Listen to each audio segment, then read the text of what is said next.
Warm welcome to everyone to this 2 p.m. session of the Time of the Writer titled Deconstructing Stereotypes, Stephen Friedman's Good Jew, Bad Jew. My name is Lubna Nadvi, and I will be your facilitator for this afternoon session, which we think is going to be a wonderful conversation around this new book that Stephen Friedman has published. And we have him, of course, on screen. I'm going to just make some introductory remarks and introduce him briefly, and then we will start the conversation. So, the conversation around Jewish identity has for some time been one that a lot of people have been discussing, largely because of the global political situation that we find ourselves in.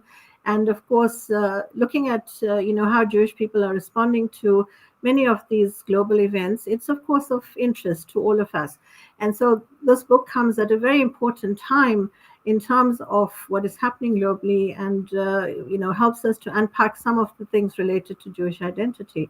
So Professor Stephen Friedman is a research professor in the Faculty of Humanities at the University of Johannesburg, and it is my pleasure to welcome you to the session. Prof. Friedman, welcome to Time of the Writer. Thank you, Lubna. It's good to be here. Thanks. Wonderful. So let's start the conversation immediately. Obviously, you wrote this book for a reason, and it would be interesting to find out what inspired you to actually write it in terms of the topic and the sort of material that you've covered. And what are you hoping that it will achieve in terms of contributing to the broader scholarship in this area of Jewish identity? Over to you.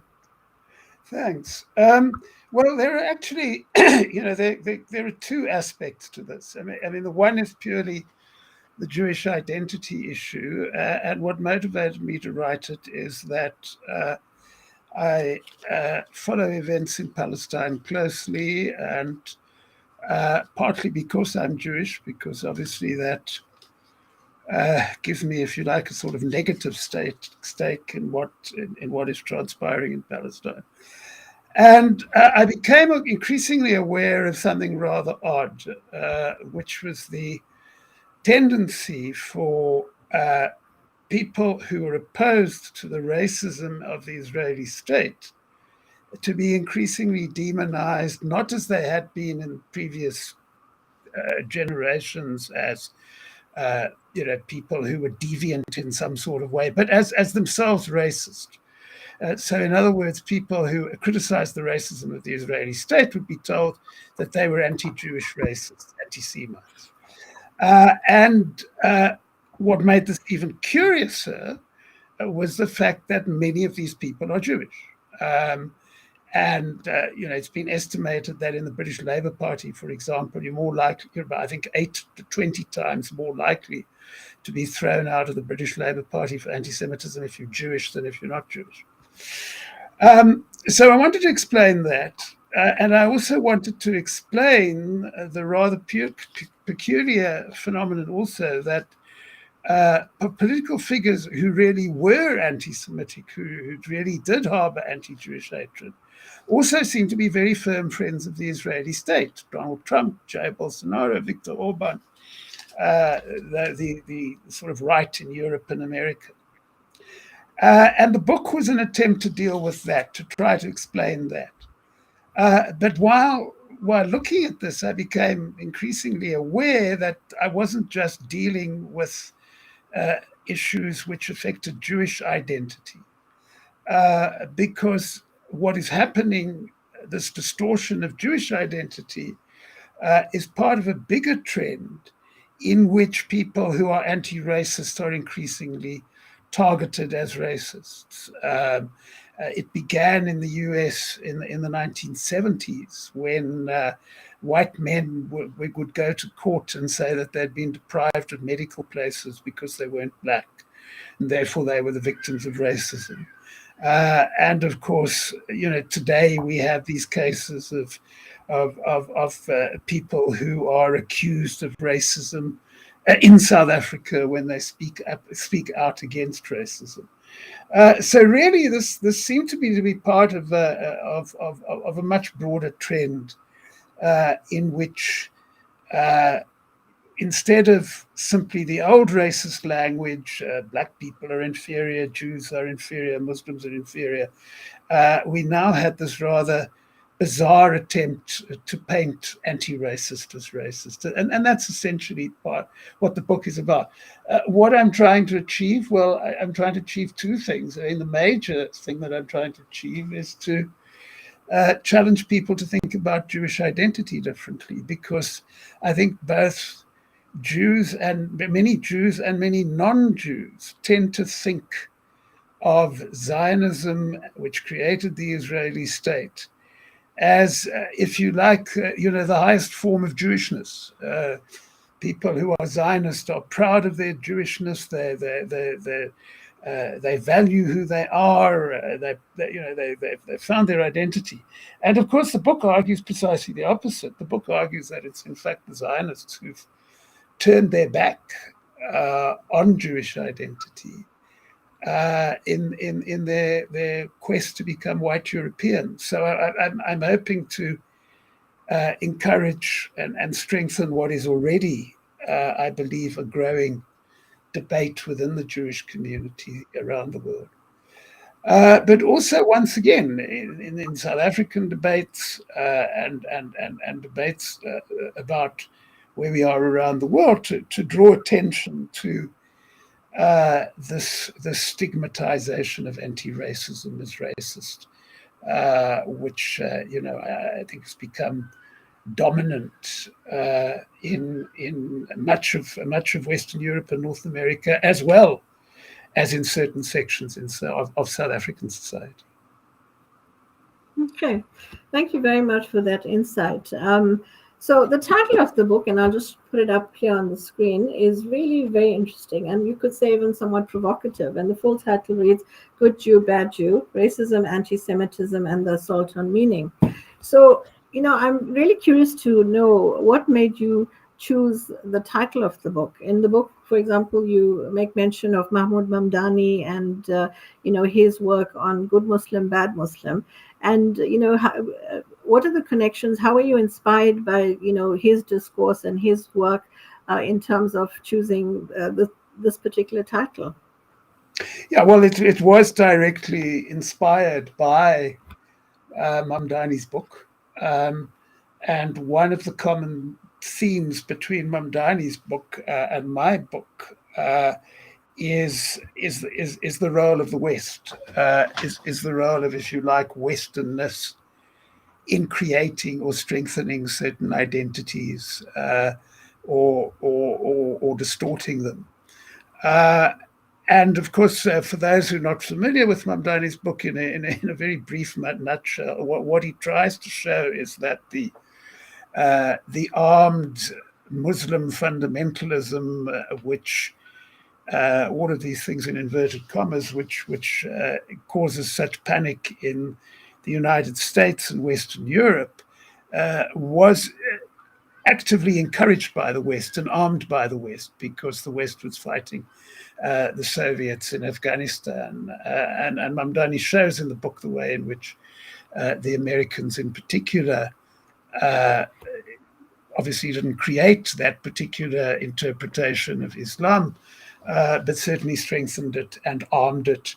And of course, Mamdani mentions in the book a particular instance in which one Afghan resistance movement was denied American funding because it was too secular. It wasn't religious enough. It wasn't Islamist enough. And that is a particular parallel. But the other reason I found Mamdani's book very useful is that my book argues, as I implied, that what is presented as an assertion of Jewish identity is in fact an assertion of Western identity, that the term anti-Semite, which traditionally meant anti-Jewish racist, now means hostile to the West or critical of the West. That all of that is very consistent with a theme in Mamdani's book, which is his argument that in fact the West's understanding of what is an acceptable war and is not an acceptable war really has two faces. He points out in the book that colonial wars are meant to be fought by the laws of nature, by which he means, of course, might is right, whereas wars between Europeans and between white descendants of Europe are supposed to be fought by the rules of war, which include the Geneva Conventions. Now, of course, my book was written before current events in Palestine, although, of course, as horrific as current events in Palestine are, there are admittedly a much more intense version of what the Israeli state has been doing in Palestine for a long time. And it seemed to me to be an important insight into the idea that the Israeli state was this outpost of the West in the Levant, which was allowed by the West to conduct its wars against Palestinians using a totally different set of rules, or in fact no rules at all, to the kind of rules which generally applied. One of the things, incidentally, one of the issues that I was influenced by before October the 7th last year was the Ukraine war and responses to the Ukraine war. So that the West was in many cases rightly horrified by what was being done to Ukrainians, but entirely indifferent to what was being done to Palestinians. And the reason, of course, as some people were indiscreet enough to say at the time, is that the Ukrainians are white Europeans, and you don't treat white Europeans that way. The Palestinians are neither. And therefore you have in effect a blank check. Now horrifically, of course, what that foretold is with us now. This horrific reality in which sympathy is reserved for Jewish Israelis who were victims of violence, and there's no sympathy at all to victims of Israeli state violence against Palestinians, because I would argue, because Mamdani is right, because you can do what you like to Palestinians, because Palestinians aren't white Westerners.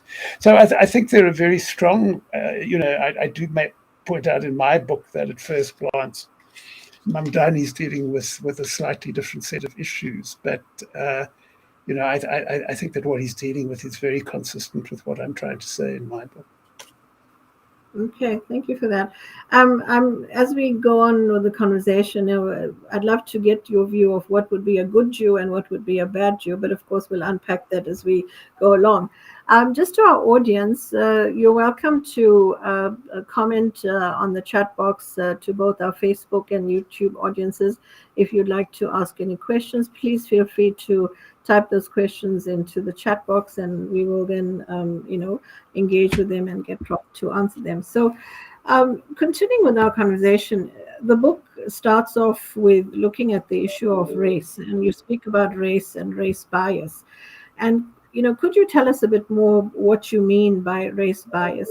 And also another interesting thing that you speak about is Jewish identity, referring to both ethnic identity and religious identity. So how, do these sort of connect? And can you expand a bit more on, both ethnic identity and religious identity as being Jewish identity? Well, let me start with that issue. If you are born into a Jewish family, you do not necessarily have to practice the religion in order to be regarded as Jewish, either by the Jewish community or by other communities. So just as one example, although I don't mention that in the book, just to illustrate it for people who are listening, if you go back to the period just before the Russian Revolution, there was an organization called the Bund, which was a socialist Jewish organization. Now, obviously, those socialist Jews were not religious Jews. They were very often militantly anti-religious Jews, but they quite clearly identified as Jews and were identified as Jews by others. There are endless debates within Jewish circles about who qualifies and who doesn't, which are not of much interest, I think, to anybody who isn't Jewish. But it is different in that sense. I mean, for example, if you're born into a Christian family and you reject Christianity, you don't call yourself a Christian. And in that sense, the ethnicity and the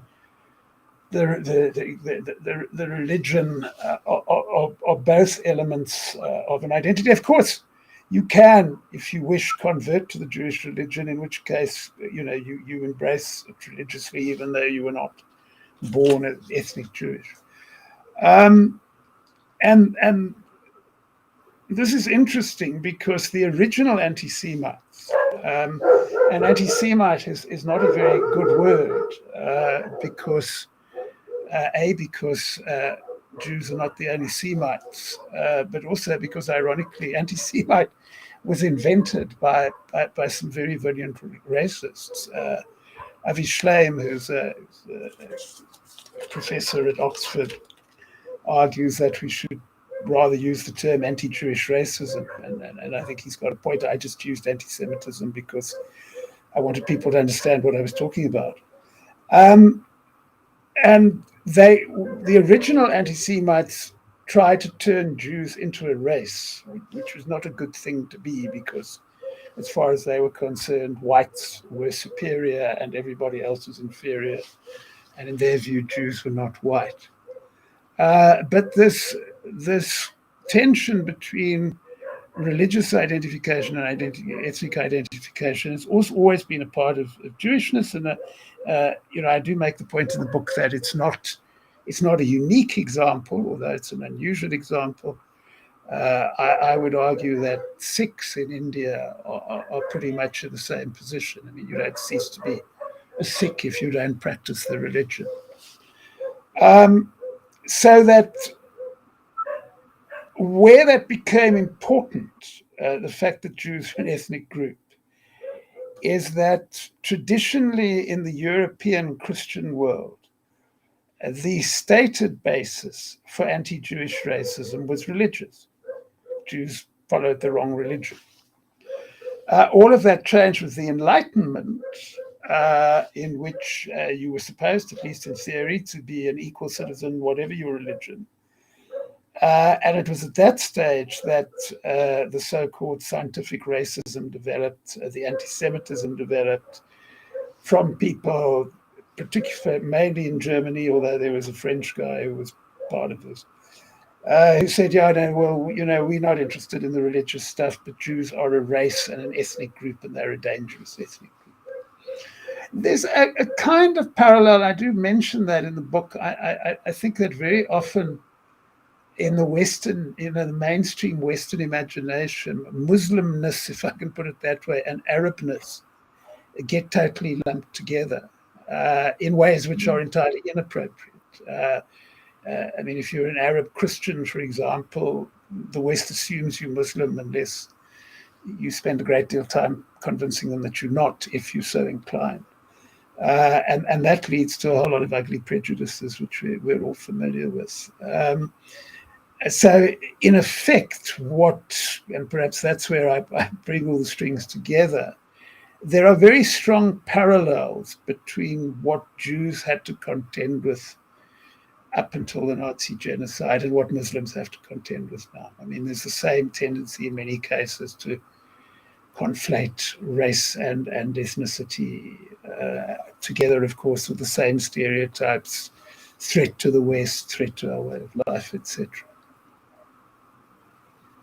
Okay, thank you so much for that.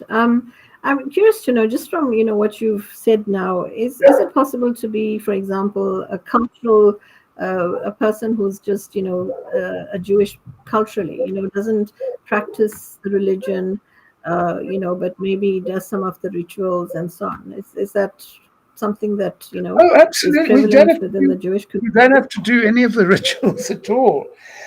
In Johannesburg, right. Just to illustrate this, in Johannesburg for many years, there was an institution called the Jewish Workers' Club. And the Jewish Workers' Club was Bundist. I mentioned the Bund earlier on. And they expressed their Jewishness by putting on Yiddish theater and reading books in Yiddish, etc. I mean, most of them probably didn't set foot in a synagogue at all. And there was no question that they were Jewish. I mean, they were regarded as Jewish and regarded themselves as Jewish. That's why. So it's very much one of the forms of Jewish identity would be a person who says, I identify culturally as Jewish. I keep Jewish culture alive, but I'm not interested in the religion at all. That doesn't exclude you at all. I mean, these days being anti-Zionist, yes, go ahead. That's another matter. Sure, absolutely. So, in terms of the term anti-Semitism, I mean, obviously, it's part of the title of the book, and you've spoken to it, and it's a term that many people struggle with, because if you're critical of Israel, or if you're critical of anything to do with Zionism, you just get called anti-Semitic. So I'd be interested to hear, how has the term anti-Semitism been used historically? I mean, you did make mention of it, now in terms of perhaps how it has come about. But, if you can give us some insight into its use historically, as well as its use currently, in terms of, everybody who just criticizes Israel is just anti-Semitic. And, how do you see that kind of playing itself out politically and in the contemporary political context? Well, of course, it's a total distortion, and it illustrates some of the damage which the Israeli state has done to both to Jewish identity and our understanding of racism. But to give the background, and incidentally, when you asked why I wrote the book, etc., I mean, I'm Jewish, and I was born at a time in which the Nazi genocide was still very much part of people's consciousness. So the question of what I would call real anti-Semitism, in other words, people who disliked or despised Jews because they were Jewish, was very much a part of my upbringing. And that's partly why I wrote the book, because, I looked around at what was supposed to be anti-Semitism. And I said, but that's not what we were scared of. We were scared of people who hated us and wanted to deprive us of rights or do us physical harm because we were born into a particular group. So, as I indicated earlier, there is a long history in Christian Europe of hostility towards Jews, which was based on religion, on the teachings of the Christian religion. In the Enlightenment period, that changed because there were supposed to be secular societies now, and that led to the emergence of what was called, what they call themselves, scientific anti-Semitism. People like a man called Houston Stewart Chamberlain, Arthur Gobineau, who claimed, obviously spuriously, it was all made up, to have determined scientifically that Jews were a different race who were inferior. And they said, in effect, Jews were a threat to Western civilization. And it's very important, in terms of your question, to also point out that hostility towards Jews came almost always as part of a package. Chamberlain, who wrote about the threat of Jews, wrote a letter to the German Kaiser congratulating him on murdering Nama and Herero people in Namibia, which was, incidentally, as Mamdani points out, an earlier genocide. The Nama and the Herero were actually laboratories for what was later done to the Jews and the Slavs and the Roma in Europe. Therefore, and they would write about the yellow peril, and obviously they didn't go after Muslims terribly much, simply because they didn't know any. It was quite obvious from the tenor that if they did, they would have, been Muslims would be fairly firmly in the category of despised peoples. And it really was the foundation of something which anybody who has experienced racism is well aware of. All sorts of stereotypes, misrepresentations, etc. Because, and that is the key thread, because people were not considered white European. The early Zionists actually were pretty close to anti-Semites because they agreed that Jews were a problem. They agreed that Jews were not particularly admirable people. But the difference between them and the Chamberlain, Gobineau, Wilhelm Marr type of anti-Semite was that they didn't believe it was genetic. They said, well, the problem with Jews is that Jews don't have a state. And if Jews had a state, they would be accepted by everybody. And it's very important to remember that everybody didn't mean everybody. Everybody meant everybody was white and European. So that the state was supposed to make anti-Semitism go away. And of course it didn't, in the sense that, well, states never make prejudice go away. But of course, it's trite now to point out that, if you go and colonize other people's country, they don't really take very kindly to it and they resist you. And obviously the state caused more conflict than it had solved. And so, 15 years into the foundation of the state, some of its architects started talking. They changed the narrative in a sense. Instead of the state being an antidote to anti-Jewish racism, it was the cause of anti-Jewish racism. So anybody who was so Yasser Arafat, who was then the public face of Palestinian resistance, would be smeared as a Nazi because he was a threat to Jews. And that has been carried through into the American debate, where you had this emergence of writing on the new anti-Semitism, and the new anti-Semitism was new because it wasn't directed as Jews as a people; it was directed at the state, the Israeli state. And what you're describing, experiencing now, which is central to what the book is about, has been 50 years in the making. And what has been 50 years in the making is, if one regards, as I do, Zionism as an attempt to make Jews into white Europeans, it worked. Okay, it worked in the sense that both Zionist Jews and white Europeans regard them, themselves as people of the same side. And that, of course, means that anti-Semitism has become not hatred of Jews, but opposition to the West.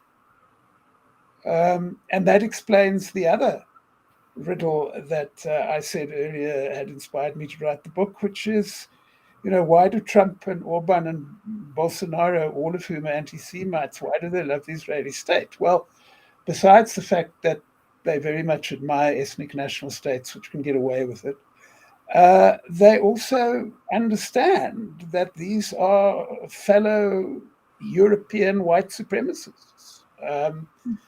And so I think in their heads, they might not articulate it quite as I would articulate it. I think in the heads of the American and the Western European far right, the Israelis aren't Jews anymore. They're now part of the white Western tribe. Mm. And therefore you would be, or anybody in your position, when you get accused of being an anti-Semite, you are in effect being accused of being somebody who is not sufficiently admiring of the West and in awe of the West. Well, thank you. That's helpful to clarify. So next time I do get called an anti-Semite, it helps to put perspective on that. Thank you so much. I wanted to, now moving into sort of geopolitical issues, because that is obviously something that impacts us, and particularly all of us who, carry either Muslim identity or Jewish identity or any kind of, religious identity. The issue of the Holocaust, it seems to be something that is very closely linked to Jewish identity. And I wanted to hear your thoughts on how people, whether in South Africa or abroad, think about the Holocaust, and to what extent is that? I'm referring, of course, to the Nazi extermination of Jews during the Second World War. What impact does that historical event have on Jewish identity? Whether it's in South Africa or internationally, how would you kind of explain that? Yeah, it's a very important part of the story. So let me try to explain it. First of all, just one point I do point out in the book: I don't like this word Holocaust, and I don't like it because if you go back to the Hebrew Bible, you see that a Holocaust is actually a voluntary sacrifice. And to me, to describe what people endured at the hands of the Nazis as voluntary in any sense is obscene. And this is not some kind of pedantic academic point, because originally the Zionists were deeply contemptuous of the Jews who were murdered by the Nazis. Basically, they presented them, they saw them as evidence of the old Jew who didn't fight wars, who was a pacifist, etc., who, in their view, very much in their view, allowed themselves to be slaughtered by the Nazis. Because, I mean, the only heroes of the entire war, if you know your Second World War history, and it's a bit esoteric, so nobody should feel guilty if they don't know, but there was an armed uprising in the Warsaw Ghetto during the Nazi genocide. And that is considered heroic. But the fate of the other 5.9 million people, out of the 6 million who were slaughtered by the Nazis, was regarded as a symbol of the dead pre-Israeli state Jewish lifestyle. At a particular stage, however, and I make it sound pretty cynical, but I have no evidence that it wasn't just cynical. They realized that they needed the Nazi genocide. They needed it because, first of all, it served several purposes. It could be used to scare Jews around the world. So if you were Jewish and you said, why do we need this ethnic state? Oh, well, look what the Nazis did to us, therefore we need it. Nobody stops to think how having a state really prevents what the Nazis did, which doesn't necessarily. So it serves that purpose. And you saw this after October the 7th, for example, and I'm not for a moment saying it's a good idea to shoot people who go to pop concerts. We can agree that that's probably not the best way to fight an anti-colonial war. But be that as it may, what happened after October the 7th was that instead of seeing this as what the Jewish author, critical of the Israeli state, Norman Finkelstein saw it as, I think accurately, Finkelstein called it a slave revolt. And oppressed people rose up, and a lot of it wasn't very pretty. Instead of that, it became the Nazi genocide all over again. It became non-Jews killing Jews because they were Jewish, despite the fact that none of that was true.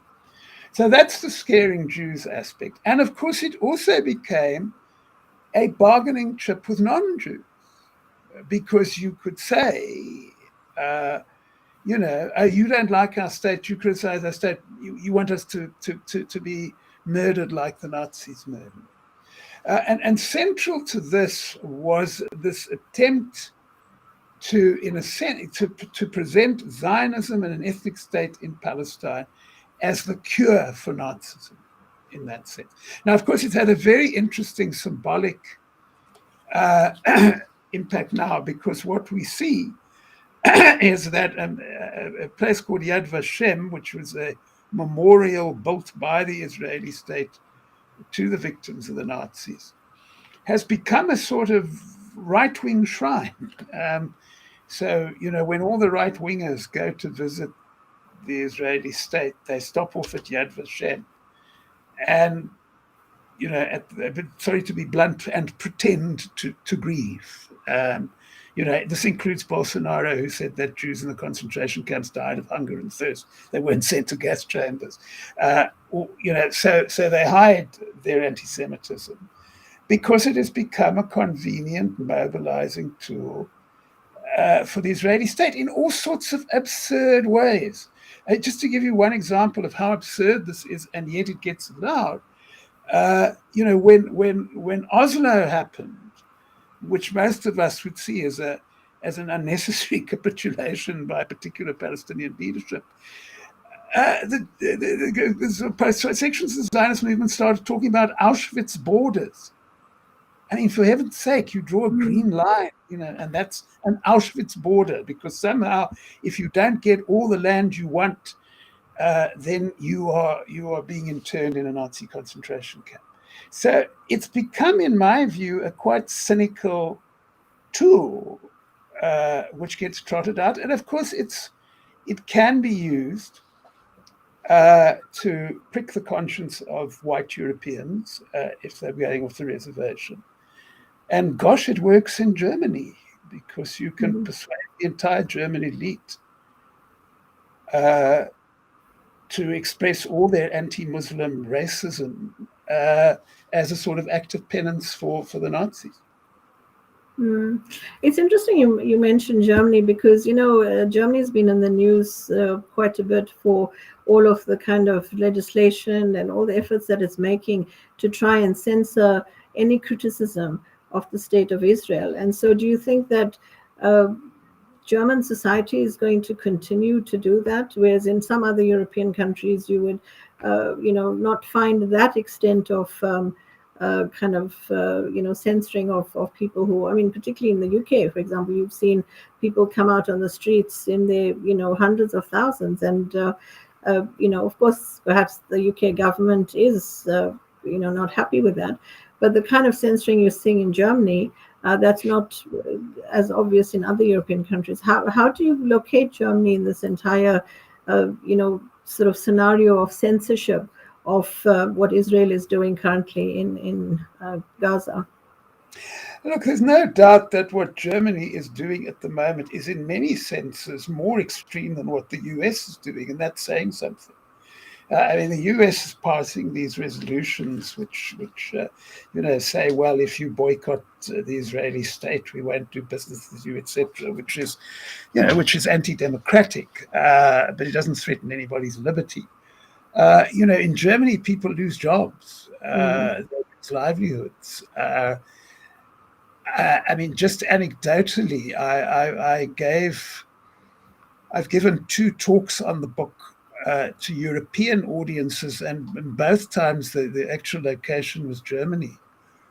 And, I thought I was back in South Africa before 1994, because my host said, well, quite a few people were too afraid to come onto the, and some people came onto the call but were afraid to make comments or ask questions because they were worried they would lose their jobs if they appeared to be unsympathetic to the Israelis.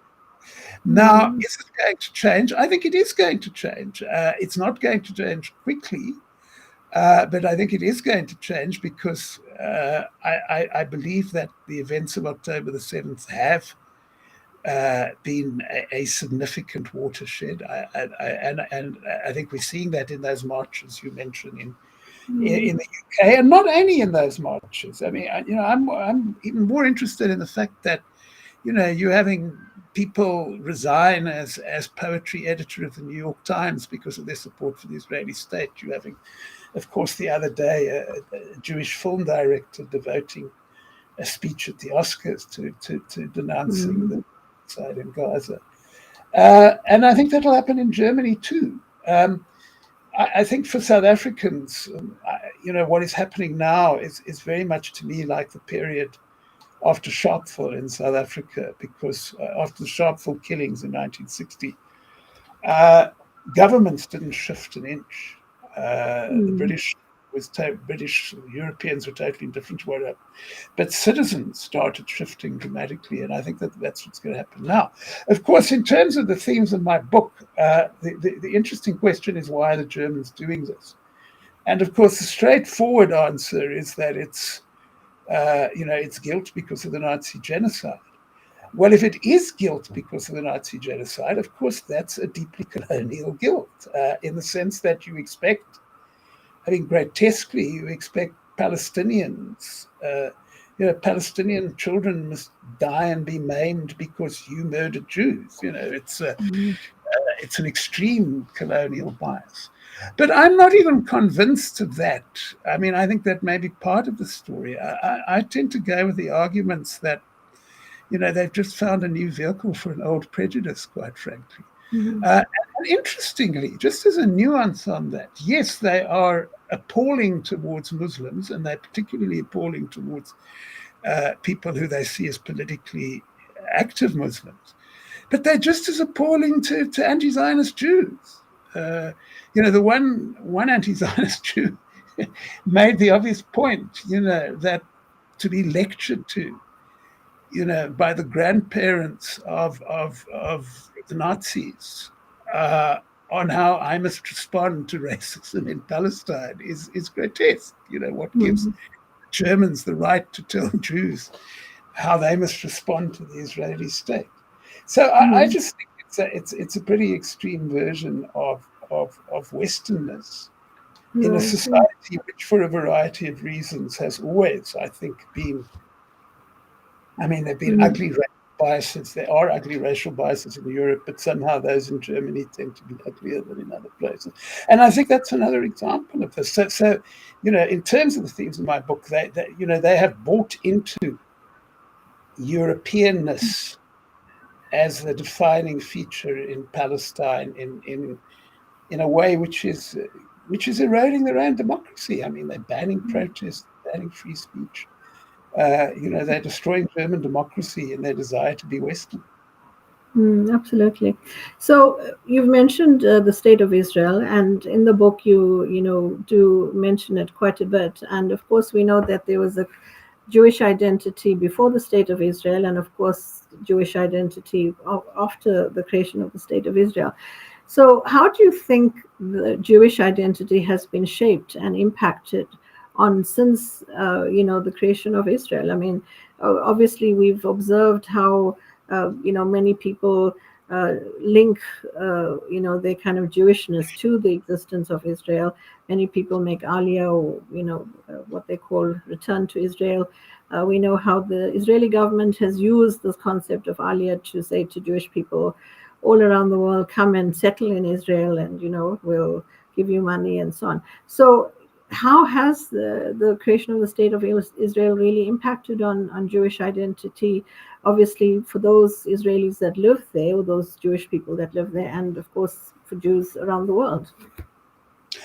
I think the best way to answer your question is to say that there has been a concerted attempt since 1948 by the leadership of the Israeli state to ensure that it becomes this primary source of Jewish identity. And they had to fight the battle because it wasn't. Obviously, as before the Nazi, the news of the Nazi genocide became widely known, that there were concentration camps and mass murders, etc. Zionism was a distinctly minority view among Jews. It was regarded by many people as a lunatic fringe. And even after the creation of the Israeli state in 1948, the reaction was mainly lukewarm. It wasn't a huge priority, etc.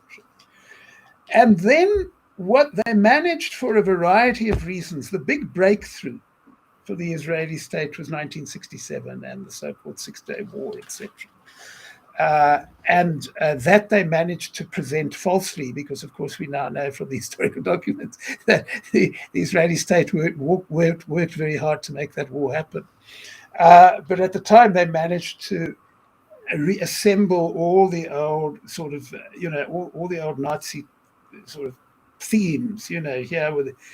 I mean, I know this because I was growing up. I was in a Jewish day school, and the whole atmosphere in the school was that the Nazis were coming to get us, and that worked because a lot of people worked to make it work, and after that, so that's from 1967 up until I would say 10, 15 years ago.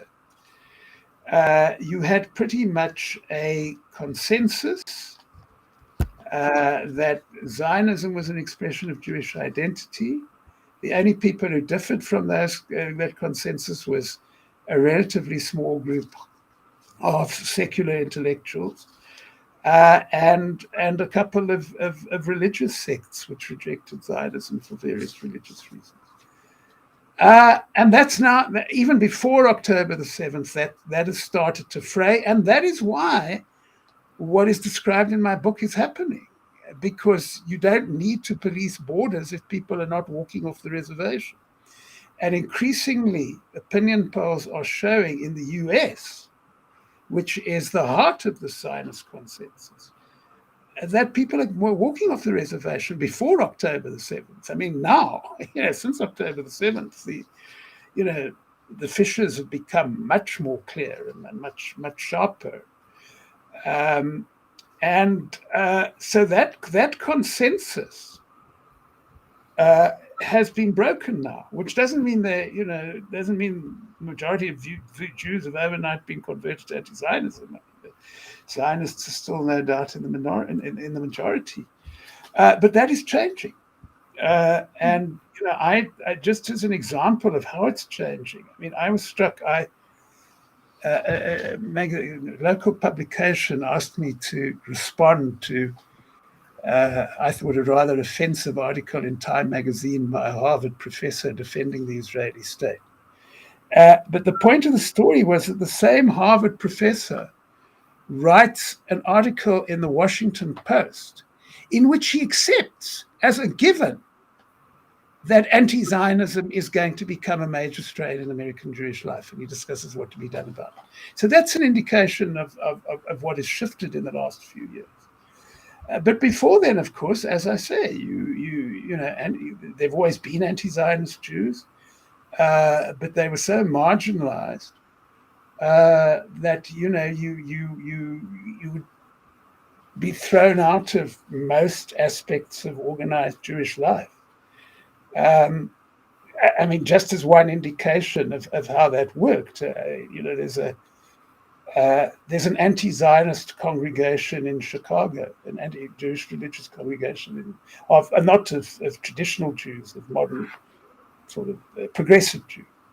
And why is that interesting? Because in most religions you don't have to form a special congregation for people of a particular political persuasion. You just go to your nearest synagogue or mosque or church or temple or whatever the case may be. So that's the extent of the marginalization. But that's over. Consensus is shattered.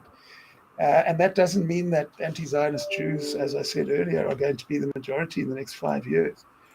But it means that it's going to become increasingly mainstream to be an anti-Zionist Jew, and that's a profound. So I wanted to thank you for that. I wanted to explore this issue of Zionism. I mean, you make reference to Zionism and as an escape from Jewishness, and how it is that Zionists label anti-Zionist Jews as being ashamed of their Jewishness. So, this thing of, Jews shaming each other for taking the positions that they take. Can you expand on that and, sort of reflect on that? And how do Jewish people negotiate this terrain? Because, it can become quite traumatic, especially for those who reject Zionism. I think what we've seen here is I don't think there's anything unique or out of the ordinary. It's a pretty straightforward nationalist response to dissent, okay? Because what does nationalism try to do? It says your natural state of being is that you're part of the nation. And if you're not part of the nation, there must be something wrong with you. There's never, of course, anything wrong with the nation. And that is, that's how the stigmatism operates. And that gets us back to the title of the book, which is not only influenced by Mamdani, but influenced also by the reality that one of the ironies of nationalism, and that kind of very rigid nationalism, is that you can only try to unify the group by splitting the group. Okay, that's it. So there have to be good Jews and bad Jews because not everybody's available for your agenda. Not everybody's prepared to sign on to the identity on the terms that you prescribe. And therefore, you have to find some way of dealing with those members of the nation who refuse to be members of the nation in the way you want them to be there. And, you saw it in this country with Afrikanerdom, that if you were a Beyers Nordia or somebody like him, you were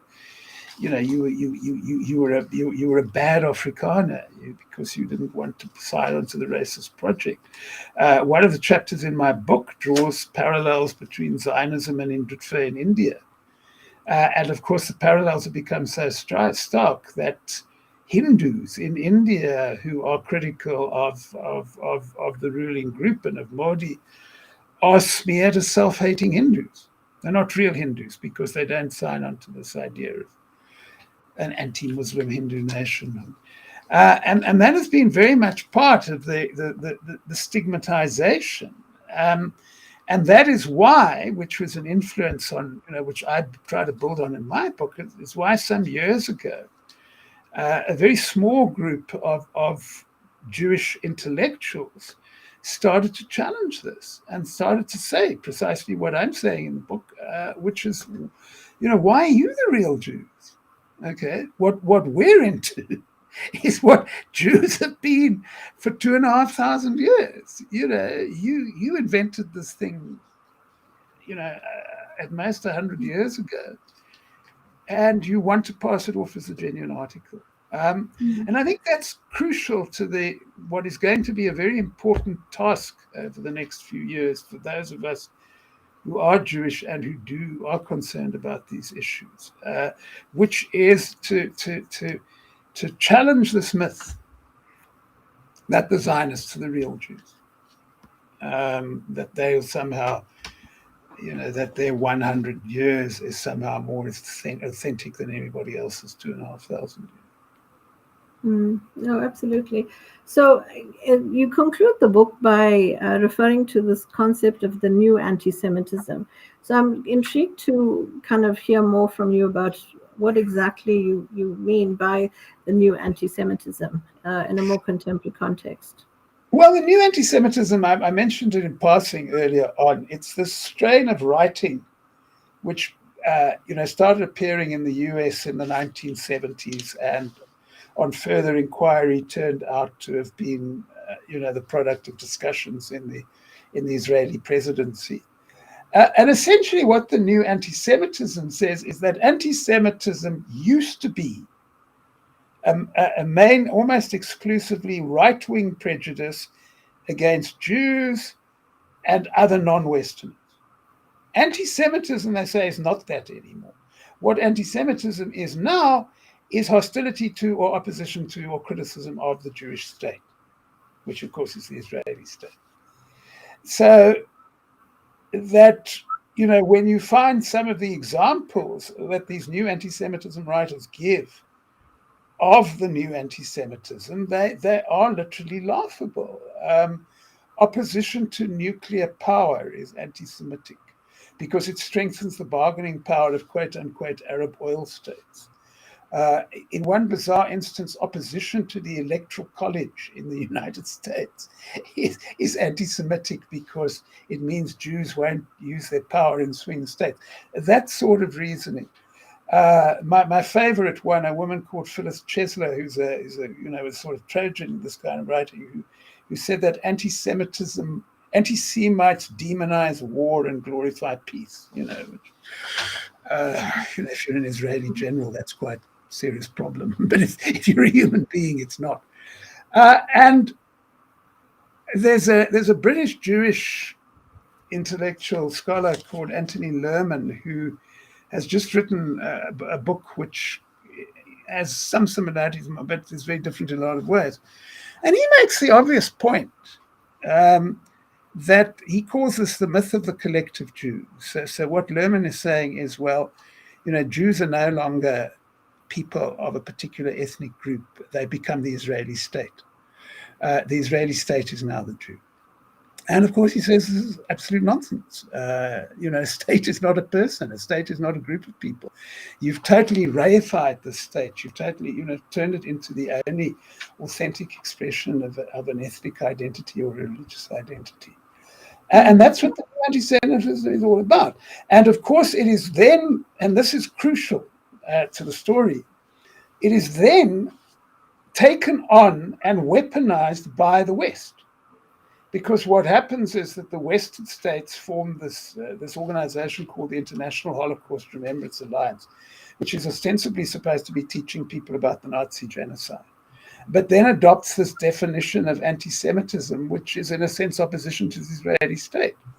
And that enables what we discussed earlier in Germany to happen. It enables the Americans to start outlawing anybody who boycotts the Israeli state as anti-Semitic. And it means, in effect, that you can conduct a policing operation on behalf of the Israeli state, and you simply call anybody who disagrees with you an anti-Semite or a racist. So it's become two things. It's become a way of demonizing opponents of the Israeli state. But most importantly, and I think that I can't stress the importance of this enough, a way of making the point that anti-Semitism doesn't mean anti-Jewish anymore. It means not signing on to the West. Yes, absolutely. So I had invited our online audience to send their questions and comments through. I'm assuming that you've been listening very carefully to this conversation. We haven't had questions coming through, but we've had a comment coming through from Sedonisa Say. It says, great to listen to Prof. Friedman. So there you go. In the 5 minutes that are left, Prof, I'd like to ask a concluding question in terms of what's happening currently. So we've observed how Jewish people around the world have really been coming out on the streets and mobilizing and organizing, and particularly in the United States, calling for a ceasefire for to the genocide in Gaza. And American Jewish people have been, for example, taking over the Congress building, having sit-ins in the US, and so on. So how do you see the role of Jews globally in terms of bringing this awful genocide to an end? Do you think that they're going to be successful? What is it that they need to do? I mean, we see an international community, obviously, of people from all walks of life. But what is it that you think Jewish people in particular can do or say? How can they contribute towards making this, genocide end?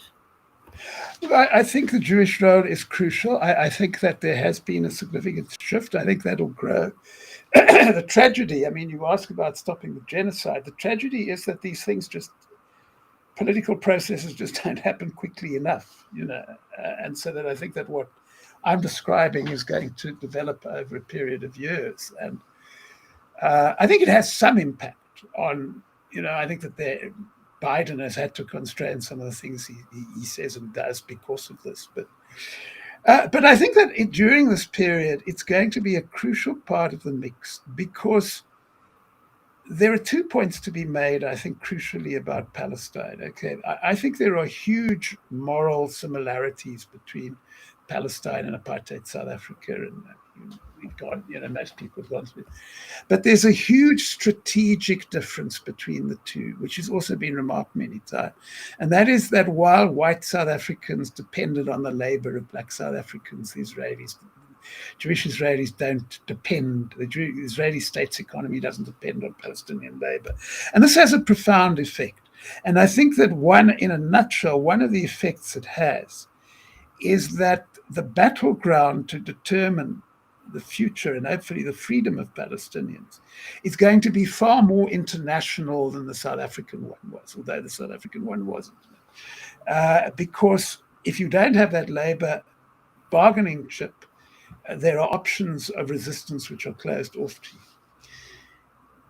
That is that is obviously a problem, but it's also an asset in one sense, which is that unlike white South Africans under apartheid, unlike Jewish Israelis under the Zionist system at the moment, Jews in Europe, America, these places, etc., don't have the same stake in Palestinian domination and Palestinian oppression as the Jewish Israelis do. In a nutshell, your life in New York City is not going to be altered one iota if Palestinians are free tomorrow morning. And I think that that's going to play a huge strategic role, because I'm convinced that this push in Jewish life around the world to normalize an anti-Zionist position, I think that's going to grow, and that has an impact, because if you look at what's happening in Britain at the moment, just as an example, because there seems to be quite a few, you have marches in support of Palestine, marches trying to stop the genocide, and you have right-wing politicians who are in government saying, no, you're creating no-go zones for Jews. Okay, even now, people are responding to that by saying, but sorry, I'm a Jew. I was in the march. I don't feel persecuted at all. What I'm saying is that now, in a march of 100,000, say, 5,000 of them are Jewish and saying this. I think in a couple of years' time, 20,000 of them will be Jewish. And then it becomes more and more ridiculous in Western politics to say, well, this state is the authentic expression of the identity of a whole lot of folks who are saying very loudly that they don't want to touch it with a barge pole. So I think it's going to be a huge wedge in the fight to free Palestinians from domination in the years ahead. No, thank you so much, Prof. Friedman. We've come to the end of our 1 hour conversation. In fact, we've gone a little over it.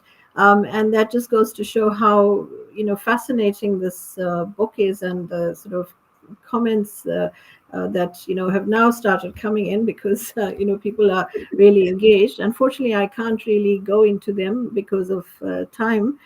So I want to end the session by thanking Prof. Friedman. Thank you so much for coming to the Time of the Writer stage and actually sharing your thoughts. And, I really encourage people to go out and buy this book. It's really amazing. And it really provides insights to questions that we have been asking ourselves. So once again, Prof. Friedman, thank you so much for joining us. And we look forward to hosting you hopefully in Durban soon. Thank you so much. Thank you. I'd enjoy that. I look forward to that. And thanks for the opportunity. And thanks for your question. Absolutely. And thank you to our online audience that has joined us for this session. And I will now sign off. Thank you so much.